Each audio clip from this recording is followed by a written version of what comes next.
vigilance, the action or state of keeping careful watch, standing guard, defending the bulwark between the righteous and the godless. This morning, November 30th, 2015, at 10 a.m., I interviewed Mr. Jan Reeves of the Idaho Office of Refugees, located in Boise, Idaho. Due to a technical glitch, I lost all of the audio of that interview. I contacted Jan immediately afterwards and let him know, and attempted to reschedule the interview a second time. He declined. And I'm sorry about that, because I would have liked you to have heard it directly from him. Jan seems like a dedicated man who is working hard to represent and take care of refugees here.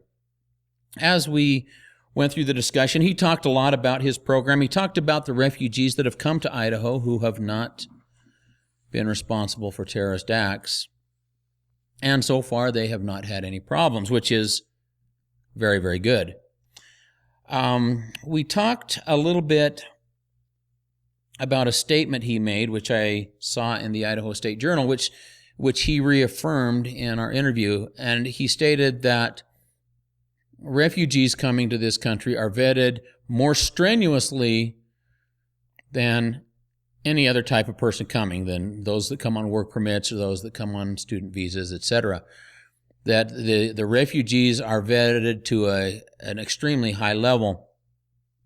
I read to him, and I'd like to share this with you now, a statement from the director of the FBI, Mr. James Comey. He said, "We can only query against that which we have collected. And so, if someone has never made a ripple in the pond in Syria in a way that would get their identity or their interest reflected in our database, we can query our database until the cows come home, but there will be nothing to show up because we have no record of them."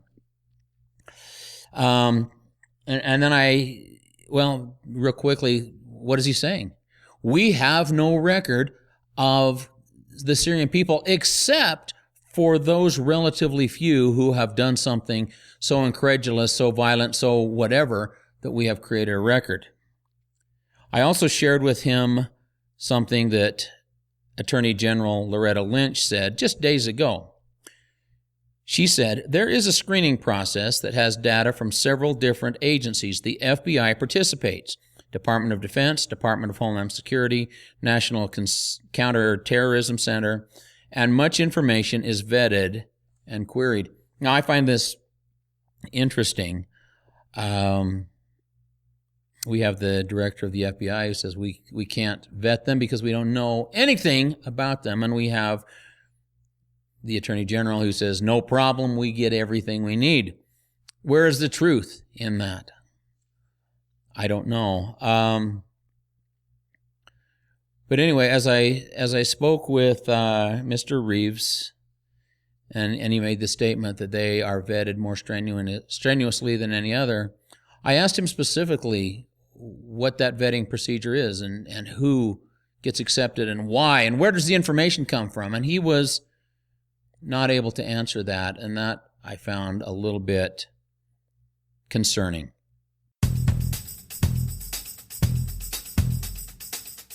Freedom is not free, but I can help. I offer a set of fundraisers that include advanced firearms training, defensive law seminars, constitution workshops with a focus on the local solution. Now, why the local solution? It's simple. Government of, for, and by the people must always be close to the people. Hey, give me a call, 208-317-9843. Let's talk freedom. In closing, I shifted the subject to who has jurisdiction, who has the power to make these decisions. I asked him specifically, is it the federal government, is it the state? Who gets to decide? Now, his answer was that it was federal jurisdiction, that they have laws that are on the books that give the federal government all authority over immigration, over refugees. I told him that I have pretty much given up the left-right paradigm. I don't care about Republicans and Democrats. In fact, I hate them all. And that I have decided to tie my kite to the Constitution of the United States. I asked him specifically if he could show me in the Constitution the clause that grants the federal government the authority to do those things which he states that the federal government has the authority to do. His answer was that I'm not a constitutional scholar, speaking of himself, and that he could provide no answer at all to that question. My friends, we are all, every one of us citizens of the United States, we are all responsible to understand the basic principles of the Constitution. And so I'm going to get into that in the summation segment of this. But I want to make very clear, while Mr. Reeves seems to be dedicated and very concerned about these people, while he is genuine in his belief that he's doing the right thing, there is something that is very lacking and very disturbing in my estimation, and that is that he is endorsing, supporting, living by, and doing everything he can to support laws when he cannot tell me that those laws are constitutionally justified.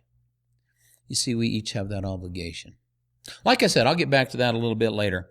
And I do not want to villainize Mr. Reeves. I don't. I believe that he believes what he's doing is the right thing. I believe that he is sincere in this, but I will tell you that he does not have an understanding of the building blocks which form the foundation of what he does. And if he understood those, and if he was a true American, I believe he would have to take a different position.